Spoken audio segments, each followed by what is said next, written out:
Okay, that should be. And I should be in a nice height in the camera. So, real talk, real hair edition. Which I won't be talking about my hair. Why? Because it is what it is. It's fucking hair.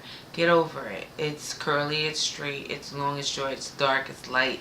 It's typically, for a black woman, any fucking thing we feel like making it.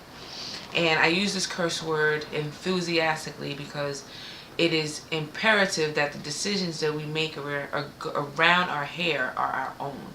And we get to decide what we want to look like. So don't ask us. Just enjoy what we feel like being at the moment. For a very long time, I was overburdened with the idea that my hair was a statement, and that to wear it in a certain fashion was indicative of other things other than the simple hairstyle that I was wearing. For example, if it looked more corporate, straight white lady hairstyle, then I was assumed to be smarter.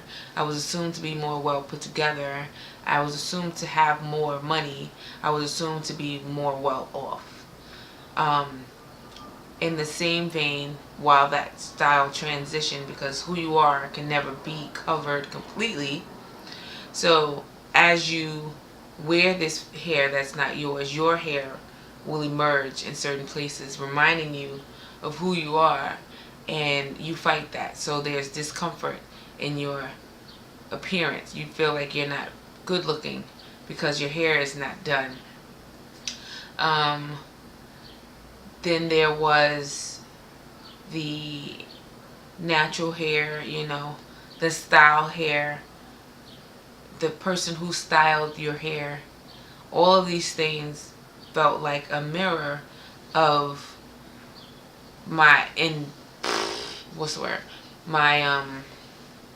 the impression I wanted to make. So not only was I not being truthful about who I was, because I'm trying to make an impression that doesn't match who I am, obviously, it created a conflict for me internally, as in, why am I not good enough to share who I am with whomever?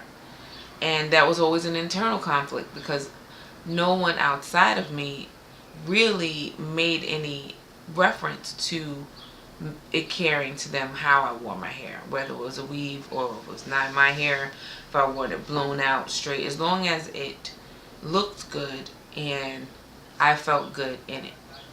So after some time, after several weaves, after several braid styles and damage and all these things, I grew to actually love my hair and adore it and really, really, really want it to be its best self. So even though I would wear a weave in between, the intention was to grow my hair so that it could be its best self. And it's only been maybe a month since I took my last hair weave out.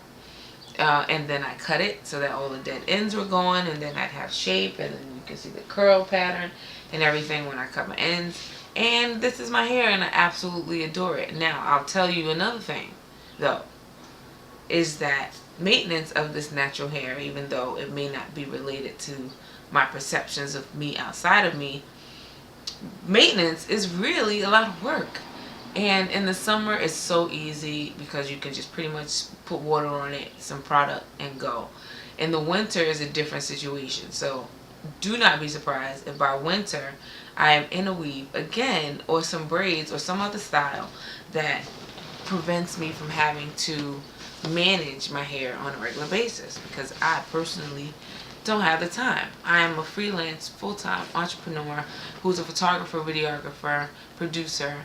I am a mother and a wife and a friend and everything else, a consultant.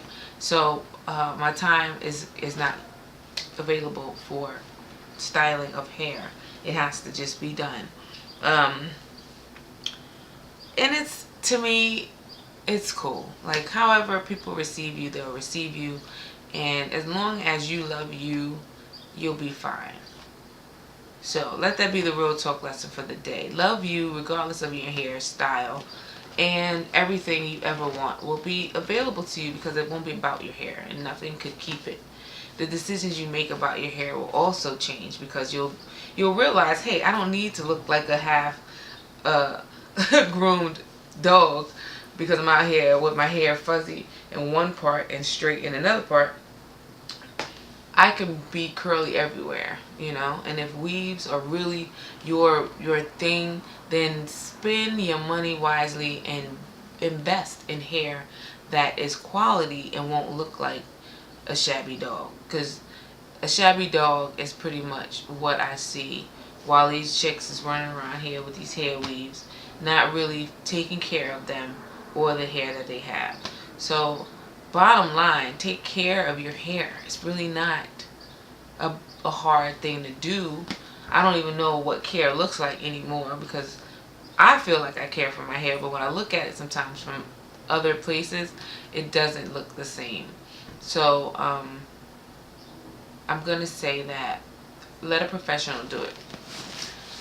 Okay, real talk. I shot the YWCA National Conference last week in Washington, D.C.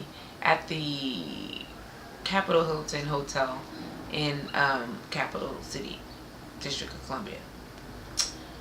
Boy, oh boy, do I have some shit to say about D.C. And that is, why for come are all those poor people just spilling out onto the street like that? It's really sad how it looks out there. And I don't want to talk anymore. I just really wanted to record myself. Okay, so I'm going to brag a little bit. Okay, so real talk, I'm going to brag a little bit. A few things have happened in the last couple of weeks that I have every right to be proud of. And I'm going to share them with you, because I know that there are so many of my girls or my sisters or my fellow photographers with me in this celebration, that I don't have to feel like I'm being snobby or elitist. Snobby. I want to call her Nancy on that note.